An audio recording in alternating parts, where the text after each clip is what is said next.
joined by Raoul Gamsu, the CEO of Consolidated Infrastructure Group. Good morning, Raoul. Good morning. Thanks for having me. Now, let's look at the 20 years of infrastructure development, specifically in the energy and power sectors throughout the continent. I think, in order for us to look at where we are and the way forward, we need to start with how far we've come. Your take on that?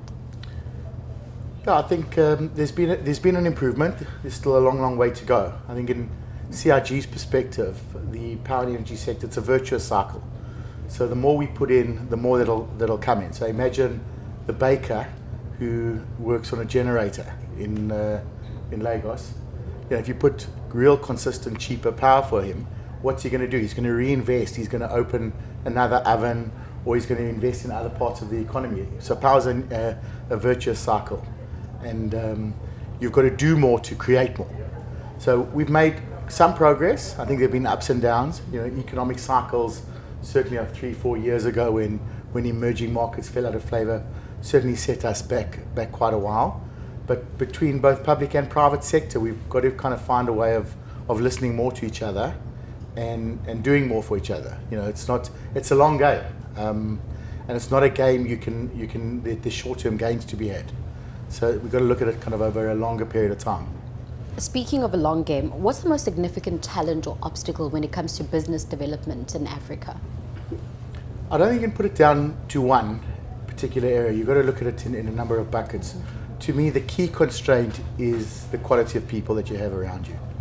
In both sides, it applies to the public sector as well as the private sector. And if you've got, good quality people who are prepared to kind of spend time in the different domains, I like to say camp in those countries, you get a real feeling and a flavor for everything that's required. So that's how I see it. It's really about people, and then it's about consistency. You don't only have changes of policy that happen, every now and again. And then again, from the private sector, you've got to kind of measure and share returns, and probably more important, listen to each other, because I think that's one of the shortcomings that we all seem to have. We don't listen well enough to each other, both public and private sector. Now, investment is always a huge talking point. What advice would you give to new investors or organizations looking to work in Africa's energy sector specifically? It's going to take 3 times as long. It's going to cost you double. Mm-hmm. But that kind of in the end result, usually the outcomes are quite good for both.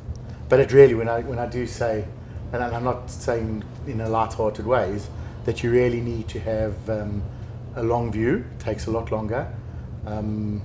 You've got to have more money than what you expect, because the developmental time takes a lot longer, and your pockets need to be deeper.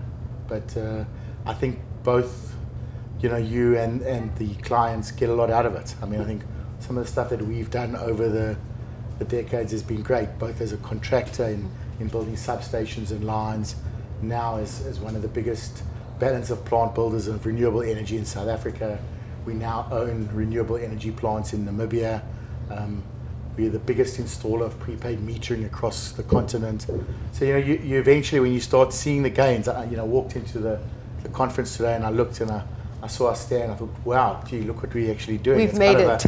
It's like a revelation, and this has been one of the toughest years for us as a group. It's really been a very tough financial year for us, but you walk in and you just see some of the gains that you've put in, and it's fantastic. Congratulations on those gains. Now, just finally, this conference is essentially a meeting of minds. Which organizations are you most excited to meet or hear from at the Africa Energy Forum 2018? So for me personally, it's not which, we end up kind of interacting with most because of it. I think it's more an opportunity for everyone to listen to each other. You've got such a representation of public and private sector. I don't think there's any serious person on the continent that isn't represented here this week. And it's not what happens necessarily in the exhibition halls. It's sometimes what happens under the palm trees, with a drink in hand, that you learn to talk to each other and you build networking opportunities. So I think that for me is the great part of it. Not that there's any one particular company or group or client that I would spend time with. You took us through some of your achievements over the years. What's next for CIG? Now, for us, what we really see as the next stage is in our metering business, Conlog. We're looking to create kind of assembly plants in a lot of the domains that we now work and operate in. So before we would deliver assembled units, but we see a key driver is to create employment in the different countries. So in future we'll send sub-assemblies and start kind of assembly in country. So that's kind of over the next 2 years we hope to see that as part of it. And then secondly, there's two, I mean, I've got 5 groups operating in the space, it's hard to pick out only one. And then the other is, just the further and the deepening of the power ownership side. We've got, we've done 2 ownership opportunities where we are co-developers and owners that we've done. There's a third one hopefully that comes on stream in September.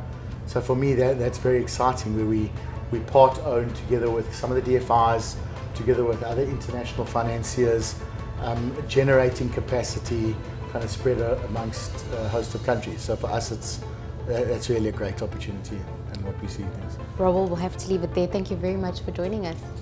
Thank you.